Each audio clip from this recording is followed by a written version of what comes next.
நம்ம தமிழக வெற்றி கழகத்துல தலைவர் தளபதி அவர்கள் 28 அணி இன்ட்ரடியூஸ் பண்ணியிருக்காரு. அதுல ஒண்ணுதான் குழந்தைகள் அணி அப்படிங்கிற ஒரு மிகச்சிறந்த அணி.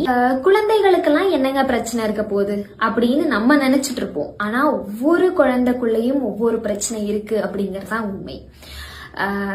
இப்போ ரீசெண்டா நடந்த கிருஷ்ணகிரி மாவட்டத்துல ஒரு 13 வயது மாணவி அரசு பள்ளி ஆசிரியர்களால பாலியல் வன்கொடுமைக்கு ஆளாக்கப்பட்ட சம்பவம் தொட்டு தினசரி நம்ம செய்தித்தாள்கள்ல படிக்கிறதாகட்டும், செய்திகள்ல கேட்கறதாகட்டும், நிறைய வன்கொடுமைகளை நாமளும் கேட்டு படிச்சுக்கிட்டே தான் இருக்கோம்.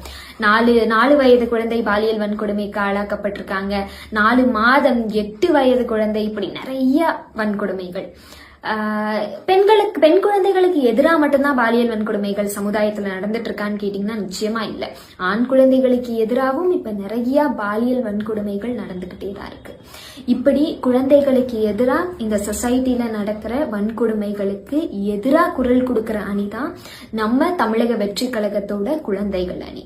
அது மட்டும் இல்ல, குழந்தைகளோட ஃபியூச்சர் அப்லிஃப்ட்மெண்ட்காக அவங்க கூட நின்று ஒர்க் பண்ற ஒரு மிகச்சிறந்த அணி தான் தமிழக வெற்றி கழகத்தோட குழந்தைகள்